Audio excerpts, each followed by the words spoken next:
Good evening and welcome to Wellness Wednesday, one of my favorite shows that I do. I'm the co-host with my good friend Pete Bombaci. He is in the house. Yes, he is. Tonight he's in the house. And I'll tell you what, we're going to be talking not only about GENWELL and the human connection, but I wanted to first say Mental Health Mondays happen every Monday. Of course, that's why we call it Mental Health Monday. It should be Mental Health Y Day. So every day that ends with Y, because why do we only have one day? But Chuck Bassey is hosting that, and I just add the color. I'm the color commentator. And then last night was our inaugural Concussed Understanding the Invisible Injury with Scott Holler. It was a fantastic show, enlightening. This guy knows everything we need to know about concussions, and he's going to help us educate you on the invisible injury. And that happens every Tuesday at 7 p.m. Eastern Standard Time. And you know what tonight is? It's Pete Bombaci time, 7 o'clock Wednesday night on the screen. We can't say on your TV screen. We have to say on your screen. And I realize you're at the lake. Yeah, we are up north, and I love the fact that you're saying 7 o'clock on your screen, Wellness Wednesday, of course. Who could forget that other than me last week, who left you stranded, my friend? That's all right. And for that, I am sincerely apologetic. But I will tell you this, which is really an interesting component of the story, which was I was breaking bread and getting socially connected with somebody up here who I'd been intending on getting together with over the course of the pandemic. And to be honest with you, I got lost in human interaction. Yep. And it was a beautiful thing, as much as I feel and felt terrible about not being here for you. It was an incredible experience to get connected, break bread with somebody, and have an amazing conversation. I love when you say break bread. What are you throwing on the ground? Hey, listen, September the 1st, very important show, Wellness Wednesdays. We will be featuring our very good friend, Stephen Morris. I had a chat with him yesterday. It was his birthday. We're going to talk about integrating. We've talked about it before, Peter, as you know. Pete, we're going to talk a little bit more deeper now that the variant has come, I wouldn't say full circle yet, but we're back into this fourth wave. And what does that mean to our mental health? And our friend Stephen Ellis is going to, Stephen Morris. Stephen Ellis is from the Hockey News. He can help us too. Yeah. But Stephen Morris is certainly going to help us. Listen, let's get right into it. Obviously, the GENWELL project, you've done a little bit of branding. It looks fantastic. The website's really, really spectacular. Now that I've got the man from the GENWELL project right here, let's do it. I'm going to go with the first slide that you gave me. Unbelievable. So, just for some background, and thanks, Kerry, we have come back to life after taking about a 6-month break. And that was truly because I needed to take a break and put the oxygen mask on myself. It's been a 5-year journey trying to push the message of the human connection movement forward. And it's been a challenge at times, to say the least, to stay motivated and inspired, as I know you feel the same way with Stop Concussions and Connected. But it's conversations like the one that we're going to have tonight that keep us motivated and inspired, because we find our tribe and support each other. And so as part of our relaunch, we did the Canadian Social Connection Survey. And that's what we're going to talk about tonight, some results that came out of the Social Connection Survey. And this is the first one that I think highlights, that we had an isolation and social isolation and loneliness issue long before the global pandemic, but you can see that 6 in 10, in the course of the pandemic, 6 in 10 Canadians are feeling that isolation, that loneliness, that disconnection from one another, and it's having an impact on people. We can talk about the impact. We've been talking about this for a year now, of sharing the message about the importance of human connection and the negative impact on our both our health, our happiness, our longevity. And frankly, if we want to talk about business and workplace, it's about success as well, which is, when you are connected with people in the workplace, you are happier, you are healthier, you're more productive, you're more collaborative. And all those beautiful things go together with creating happy and healthy human beings that are in your workplace. So I think we can all recognize, we've all had a taste of what it might be like to be lonely and disconnected from one another through this global pandemic. And so what we're going to touch on tonight are just some of the stats that came back from this survey, because I think they're just part of us all being educated on just how much we do need each other and the impact that it can have on our lives. And that's everywhere around us: friends, family, neighbors, colleagues, classmates. Everybody plays a part. But what you'll see tonight is everybody plays a different role in supporting us in different ways. And so, we'll touch on that. So we've seen that people are more lonely and disconnected than ever before. And I don't know what you've got there next, Kerry. I'm going to pull up. I just want to make a comment. Yeah. With my dual personality, I'm never alone. But I also think that I was out today with at the Bottom Line. I do the Gooch Live lunch with Gooch and friends, and there were a couple of people in the restaurant, a lot more on the outside of the restaurant, and it was amazing. The smiles and the laughter, to hear people sitting around a table was absolutely fantastic. All right, we're going to go to burn out. Yeah, well, and it's so great to see people back out. I had a coffee this week with somebody on a Starbucks patio, which was amazing. So we're going to talk about a lot of different things, and we're going to jump around tonight. So let's talk about workplace here. So a lot of us think about workplace and we think about being burnt out because we've got too much work on our plate, because our timelines, our budgets are tight. You've got all these different challenges, but I've never had anybody say to me at times when I've felt overwhelmed at work or I've been struggling trying to get it all done, I've never had anybody say, hey, have you spent time connecting with other people? Have you spent time, building the bridges and bonds? Have you checked in with other people? And I mean both in the workplace and outside the workplace.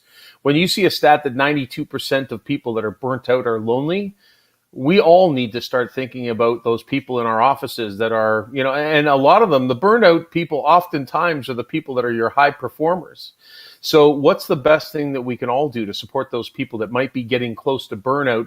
Because I think there's lots of them right now. We're hearing about it. We're hearing about the big craze of quitting that's about to come. And it's because people don't feel connected and don't feel engaged and don't feel appreciated and are feeling burnt out. And so I think that's just, again, some insight that's coming from, the Canadian population to say, hey, there is a correlation between being burnt out and being lonely, and we all need to start paying attention to it. Yeah, no question. Hey, Sam Trapolino's joined us all the way from Adelaide, saying hello, gentlemen. And of course, Tony Neal is watching, and we're looking forward to some of the comments and some of the great stuff that you've been working on here, Pete. Where is Tony? Is she's in Paris, right? Is she Adelaide? No, where is she? Tony's actually upstairs. I'm in my studio. And as this is really good. It just doesn't sound so global when you say. Oh, sorry. She's on the Gooch Live production deck. Yeah, exactly. She's not on the deck. Listen, you were talking about co-workers, and as you know, Tony and I work together and through this pandemic. She was forced. She took a job just to help keep things alive here as I lay around and not do much. But seriously, she is my co-worker. She's my partner, but more so, she keeps the glue. She's the glue that keeps everything together. So as she has to go off and do stuff, it then filters down to other people like myself and Jordan and a couple of other volunteers. It does create a little bit of an isolation, meaning that now I've got to go and do something that I'm not normally good at, but I'm having to learn it. And I think that's where the co-workers are coming in. And I love what is coming up on the next.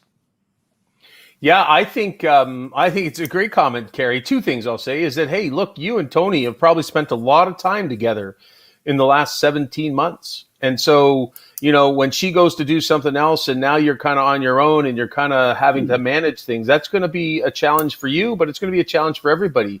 Yeah. And that's the message that we heard from Stephen Morris a few weeks ago. And I'm just thrilled to hear that he's coming back on the show again. I think this is an interesting one. So this is, we recognize that, now burnout and loneliness are connected. And then when you see the positive side of this story is that people who spend time with coworkers are happier. Well, and let me tell you that the research that we came back with showed that spending time that time with coworkers was more had a greater positive impact to your happiness than spending time with family, friends, or neighbors. Now, there's probably some good, bad, and ugly to that stat and to that story. But if there's one thing I think that we've all been pulled away from our coworkers and some of the people who may have been, some of those really important confidants, whether it's about what's going on at work, what's going on in life, having that best friend at work. I think I just saw a stat this week, increases your productivity by 7 times. Because when you have that person that you can chat it out with, this is no different than everything that we're talking about with the GENWELL project. When you have people around you, it can put your challenges in context. It can help you cope. It can help you find solutions, and it can help you build the resilience that will actually get you through all the challenges that you'll face in the world. So seeing the impact of connecting with your colleagues and seeing the negative consequences of not connecting with your colleagues, we all need to recognize just how important human connection is to keeping us in a happy, and I'll use the word balanced place. Because when we get inside our own heads, Kerry, we don't tend to tell ourselves the good stuff.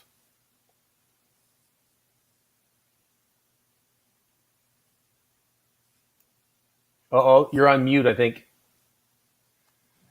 Maybe I should have stayed on mute because I said I do. I tell myself good things all the time. They're not true. Hey, look at how slim I am today.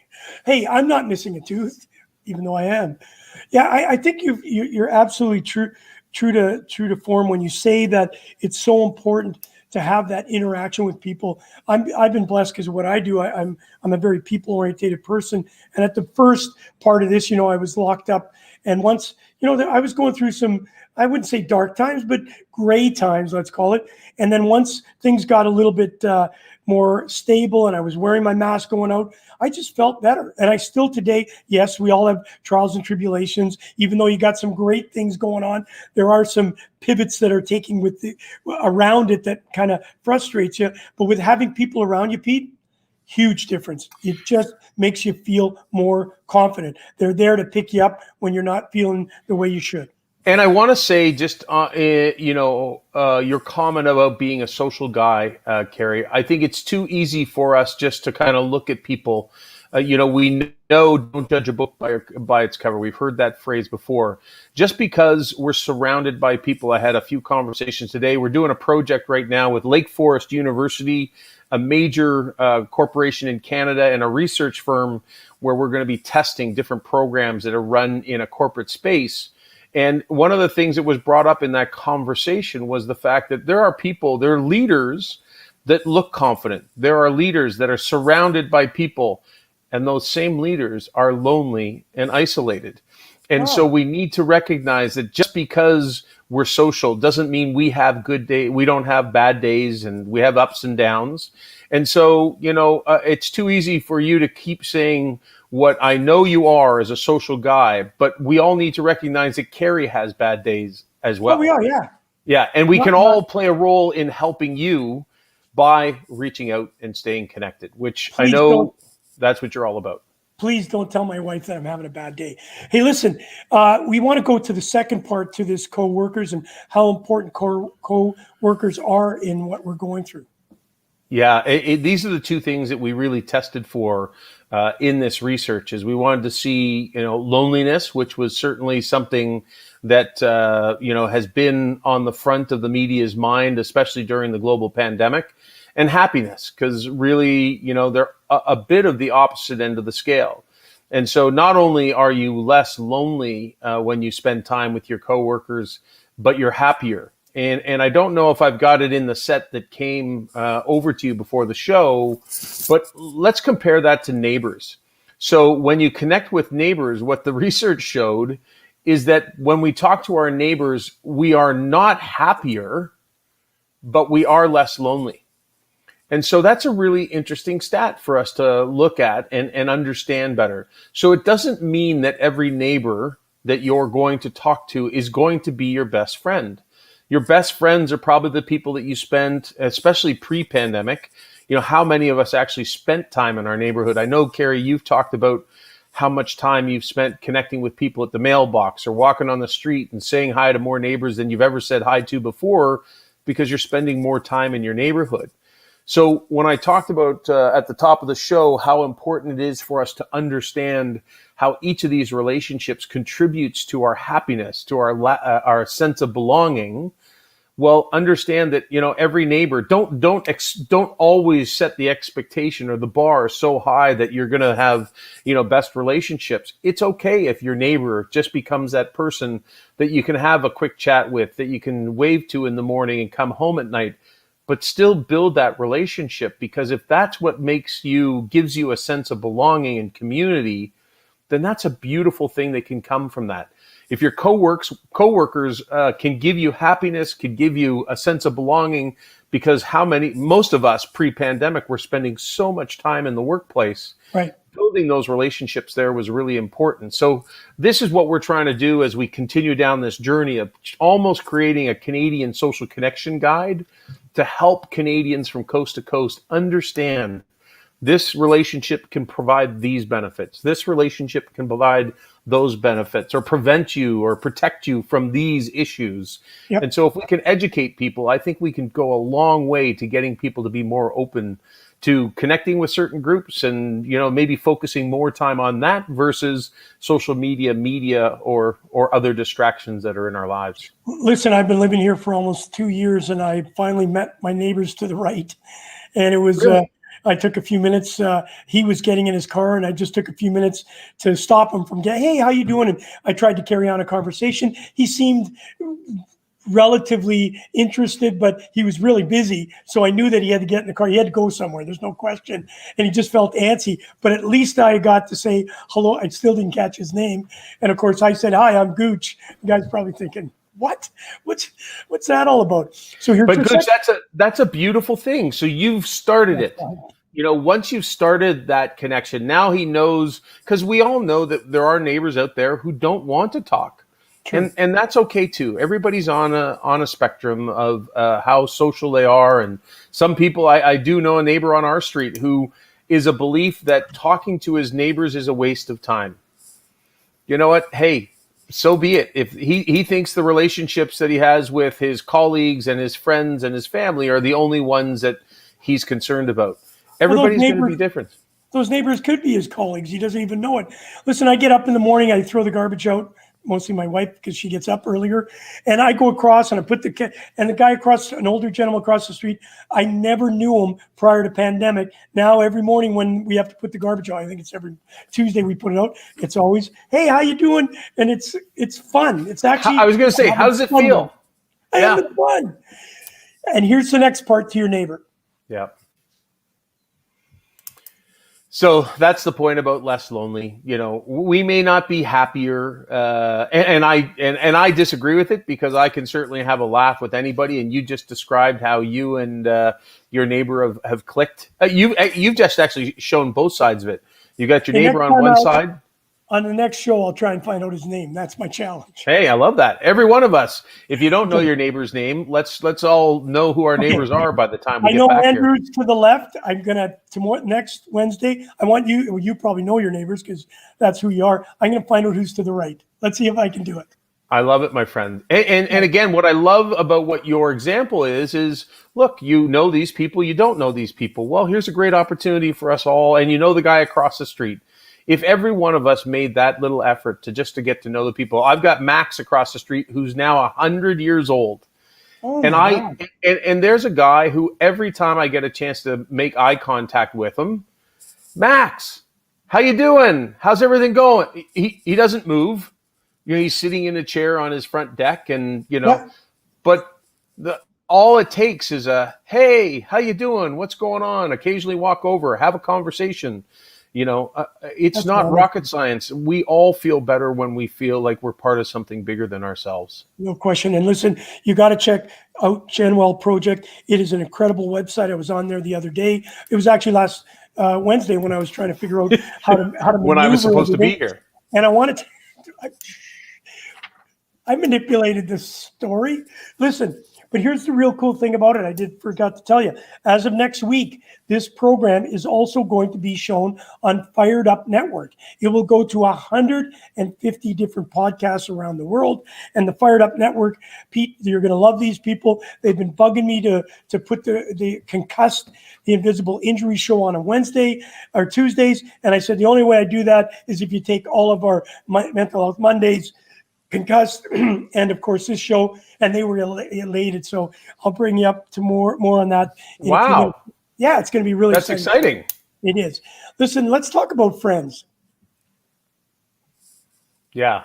Well, hey, I don't think there's much explanation required for this one, right? When we spend time with our friends, it makes us happier, and it makes us less lonely because in the sense of Friends, it really is about connecting with people. There's a piece of research, I think the numbers are, to build a lifelong relationship takes 50 to 100 hours. I forget what the number was exactly. I haven't seen it, haven't looked at it recently, but the time in our lives when we build those long-lasting relationships are high school, university, and maybe those early years after university, because those are the only times in our lives when we get to spend 100 hours of time with people. That's why we have so many relationships in the workplace, because if you're spending 8 hours a day in the workplace and, you've got your cubby mate, you've got your colleagues that work on your team and maybe a few others in the organization, that's where those friendships and those connections and relationships are going to come from.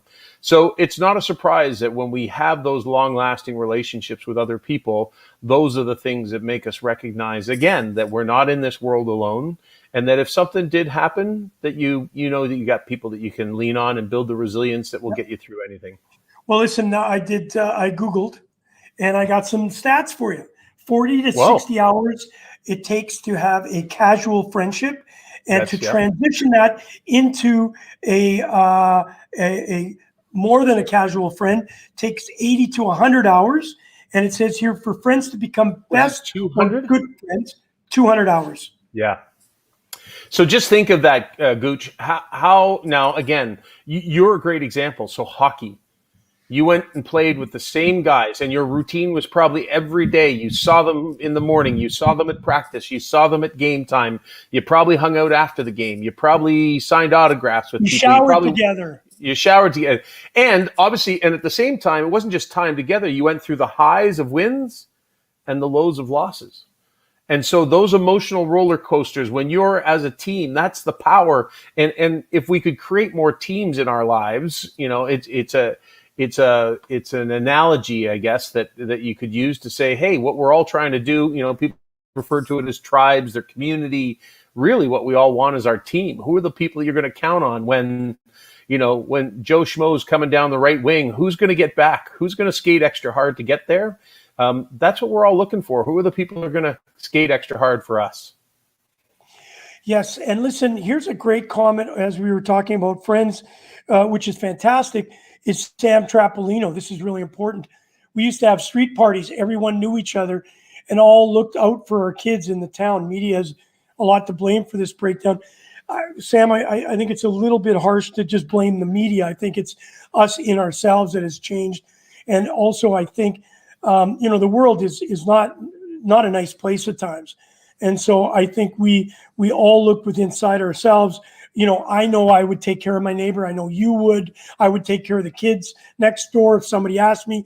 But a lot of people have mistrust, and there's just a lot of issues out there. But I just loved the street parties. I remember, my mom would come outside and there'd be 100 people in the street, and one of the guys would bring a guitar and they'd start singing. As it got darker, somebody would invite you back to their, the kids would go, my mom and dad would go, and somebody'd be singing songs, and we'd be sitting down and roasting marshmallows in downtown, not downtown, but in the outskirts of Winnipeg.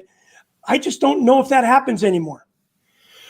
Well, this is a big topic of conversation and I think it's really important for us to chat about it. So yes, I think Sam's right. I think the media is a part of it, but I think social media is a part of it as well, because many of us are so fearful to talk to our neighbors because maybe they're doing better than us. Maybe we're not good enough. Everybody's showing their human highlight reel on their social media channels. And that starts to, have a mental impact on you when you start to feel like you're not good enough to go out and get connected. But I will say a few other things. When we talk about street parties, I think it's really important. This is the message of the GenWell project: is it doesn't always need to be a big street party. And somebody else said to me, a good friend of mine, John Labreco, who's been a coach and mentor to me for a decade, and he's on the advisory board for the GenWell. He has a thing on his street where a neighbor that he sees all the time always says to him, "Hey, Johnny, you making pasta tonight?" They're Italian guys. And what the signal of "are you making pasta tonight" for me is what I think we all need to get back to. It's not a street party. That just says, hey, pasta is the cheapest, most casual type food that we could ever make for each other. And the point of that question is, are you making pasta tonight, is saying, is your door open? Because if we can all get back to the place where, because I remember, and I know you do, because I can only imagine it was probably even 5 times better in Winnipeg, is the door was always open. Oh, absolutely. And obviously there's situations going on in the world that force us to put our locks on our doors and close and be responsible. But that doesn't mean that's the physical lock. What we really are talking about here is, hey, let's keep ourselves open to the idea of, I see you walking along the street and I haven't seen you in a while, that, hey, Kerry, come on in. Let's have some pasta. Let's have a beer. Let's have a coffee. It doesn't need to be formal. You don't need to book a street permit. You don't need to hire the Jumpy Castle, and you don't need to bring in, celebrities, or you can have a coffee. You can roll a barbecue out to your front parking pad and cook some hot dogs. It's not about what you eat. It's not about how many people you have. And let's think about introverts. Introverts don't actually want the street party. No, the introvert wants to say, hey, Kerry, would you mind coming over, and can we have a coffee together? Can we actually just sit down and connect? Because everybody's different. And I think it's really important for us to open our minds to, hey, there's that perfect picture that we have that we see in the movies and in the media, to Sam's point. But there's so many other ways that we can get connected that don't need to be so formal. And it's almost about just keeping ourselves, keeping that door open to people. Listen, it's fantastic. I hope I don't say the name wrong. Abdul Wahid Sather. I hope I'm close. I apologize. I moved to Canada in May this year, and it's my dad's friends who helped me settle down here. Hey, listen, Abdul, that's why we're here. Wellness Wednesdays, we are here. Anytime you want to chat, just give us a little ring, or give us or do you know Abdul? I do know Abdul. And so here's the story behind Abdul. Abdul was at Centennial College in a PR and communications course, and has just finished up working with the GenWell project on a program where we rolled out our press release for the Social Connection Guide. And Abdul, to me, is, an example of another situation that many of us don't think of. Here's a kid who came to Canada in May of this year in the midst of a lockdown, hasn't been able to build a community, hasn't had the opportunity to go out and meet other people because, we've been in the longest lockdown in the world. And it's about opening up our eyes and our ears and recognizing and being more conscious about who we can help and how we can stay connected. And so Abdul's helping out the GenWell project even beyond our program with the press release, because A, he's a beautiful human being, and number 2, he gets it because he's living it. And that's the thing, is the people who get this message, both what you're doing at Connected and Stop Concussions, the people who understand Stop Concussions are the people who've been through a concussion, or a loved one who's gone through a concussion. And so when we have lived experience, oftentimes we only think about it from a crisis.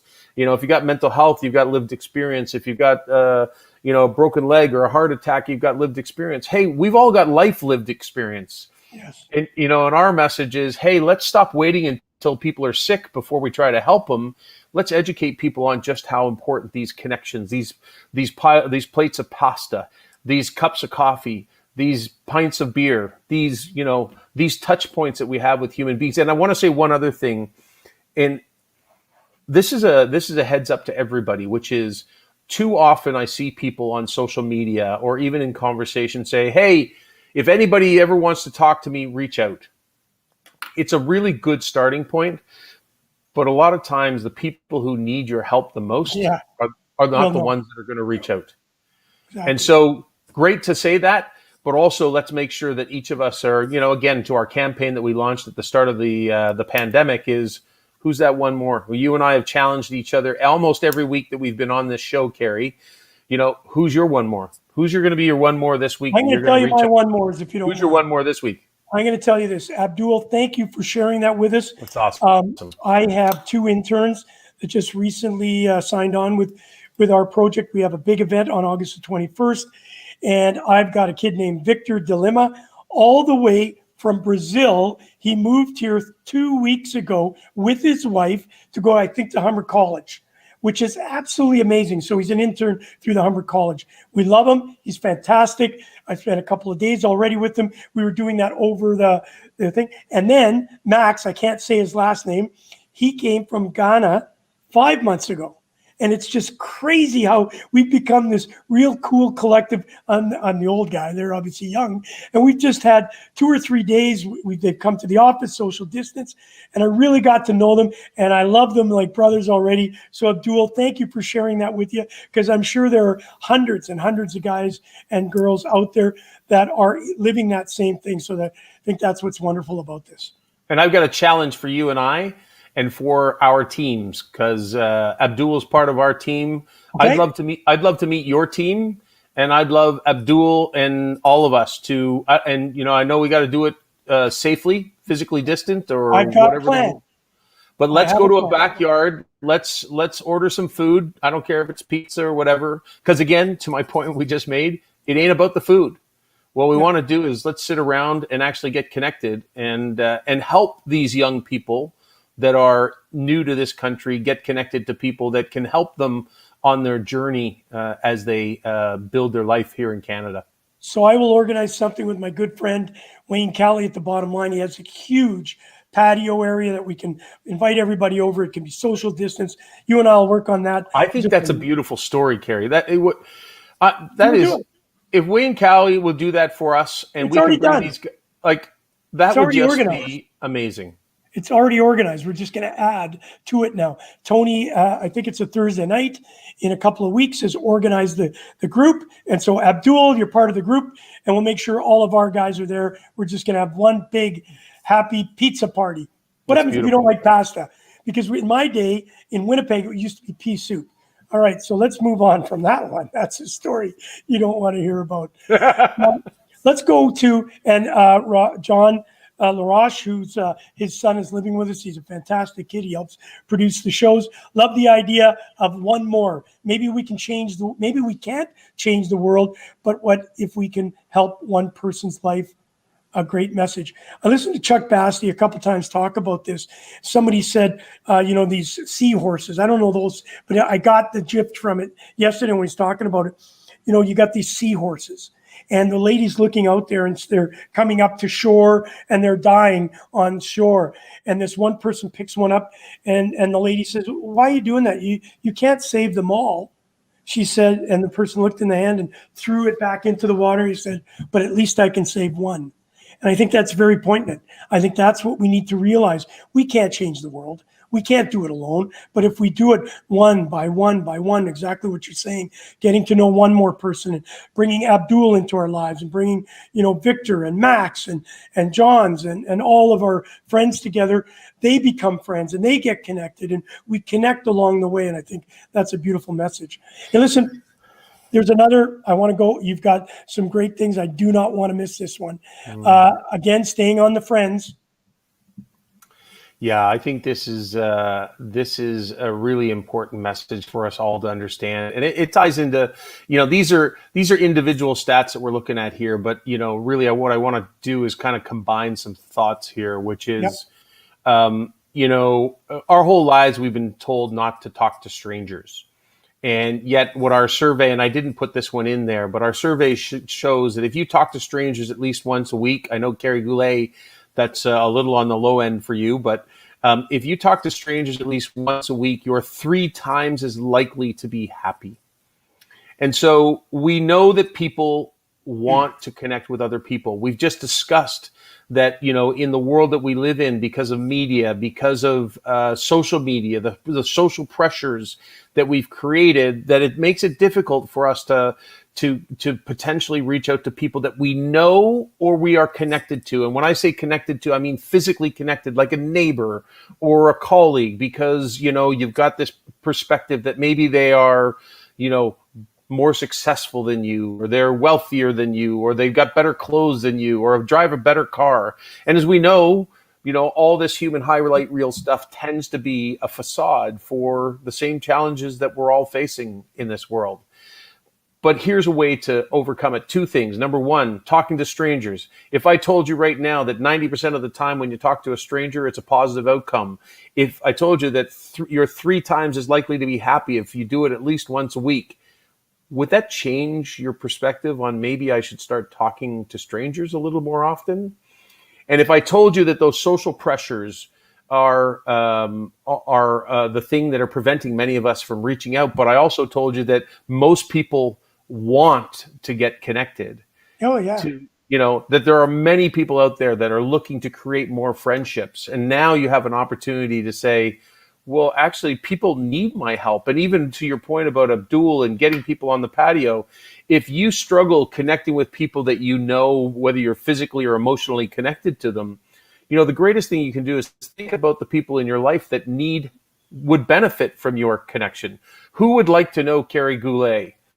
I will jokingly say, Kerry, the world would like to know Kerry Goulet. And it's because you bring positivity and energy into the lives of people. And who doesn't benefit from what you bring each and every day, and who you are and what you do and how you communicate with people?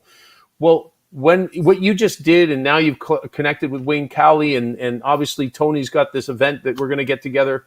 I'm going to say we, if you don't mind me including myself in this. Hey, we are about to make family.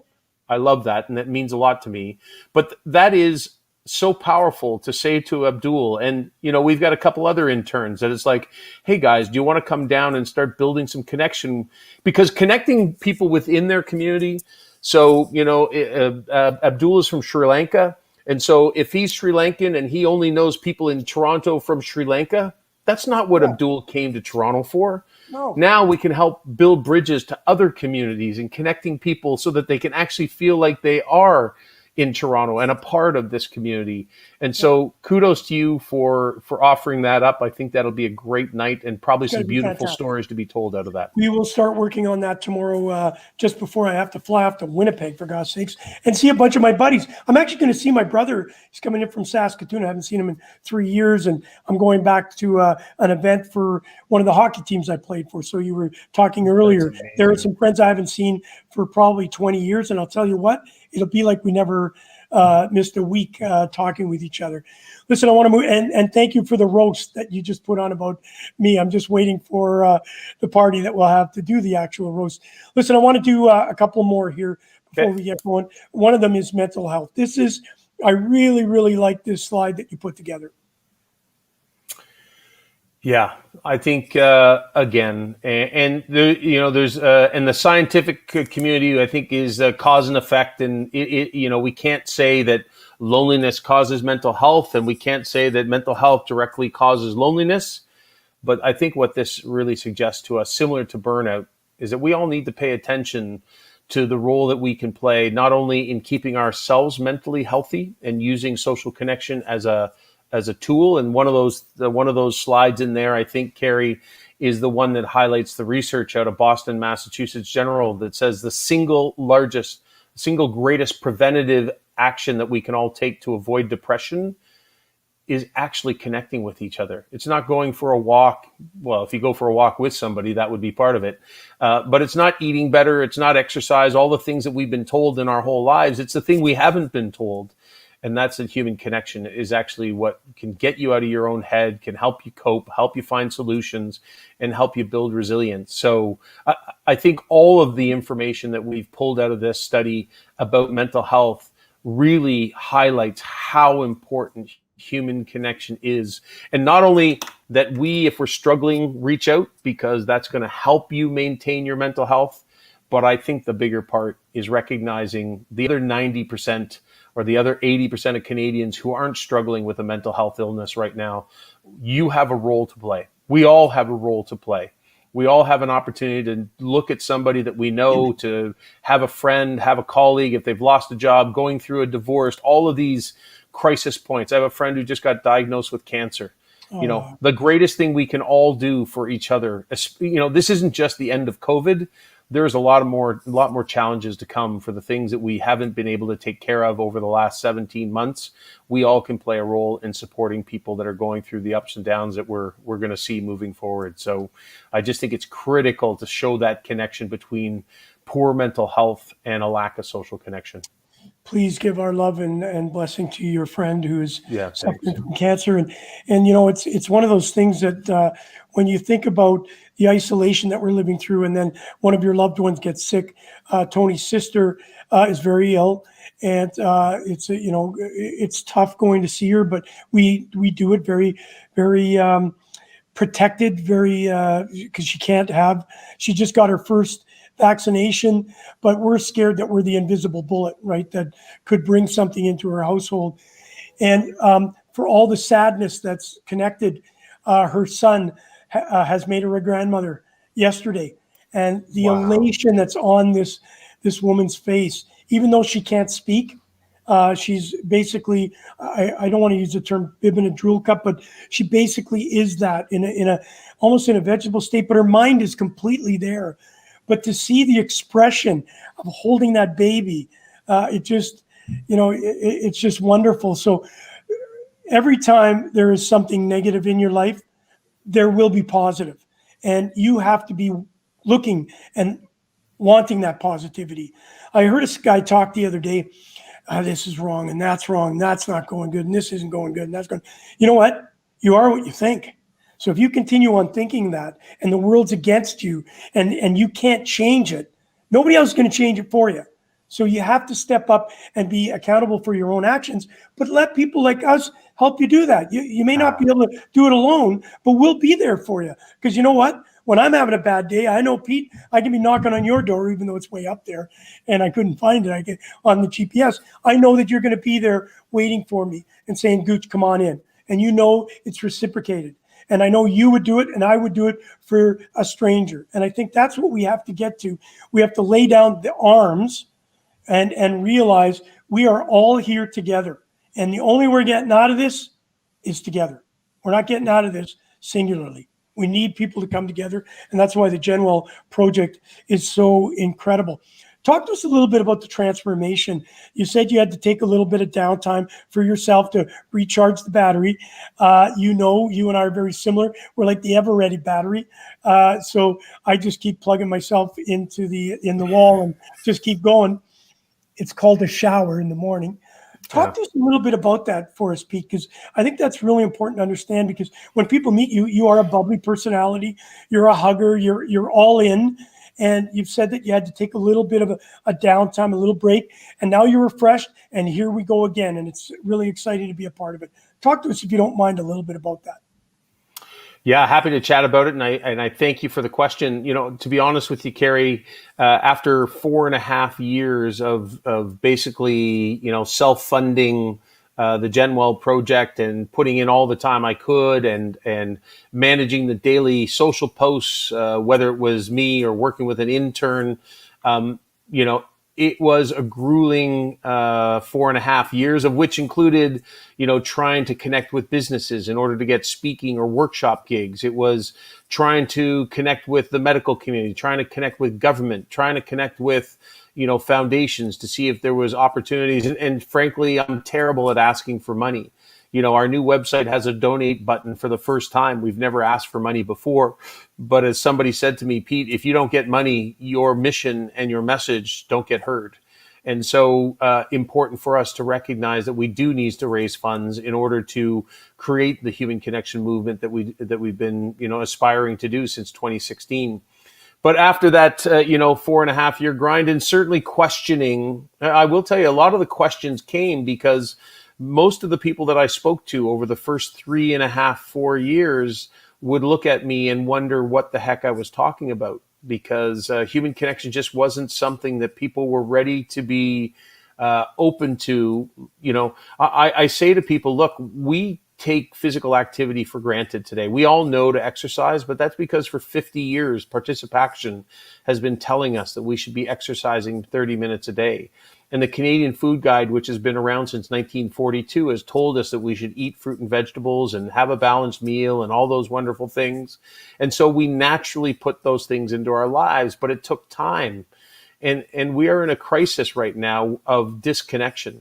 And because we have a social isolation and loneliness issue, because people are dying because of it, it increases the rate of heart disease by, 32%. It's early onset dementia, doubles your risk of diabetes after the age of 50, increases your risk of anxiety and depression, suicide, obesity. Like, there's very few illnesses that aren't linked to isolation and loneliness. And that's for extended periods. Short-term isolation and loneliness, prompts us to reach out to other people. And if we do that, that's okay, because we're going to go through those times. Right. But we need to wake people up to this negative implication that happens if we stay disconnected from one another. And we're trying to break down decades of reinforcement of, we built bigger houses for smaller families. We've built taller backyard fences. We did everything we could to pull people apart from each other. Yeah. And now we can order everything to our front door. I don't even need to go to the grocery store. I don't need to go and get some food. I don't need to go and get anything. But if we don't recognize how important human connection is now, at the end of 17 months of being pulled apart from each other, then I think we really have a massive issue. The reality is, I think most people are waking up, and that's why we're back.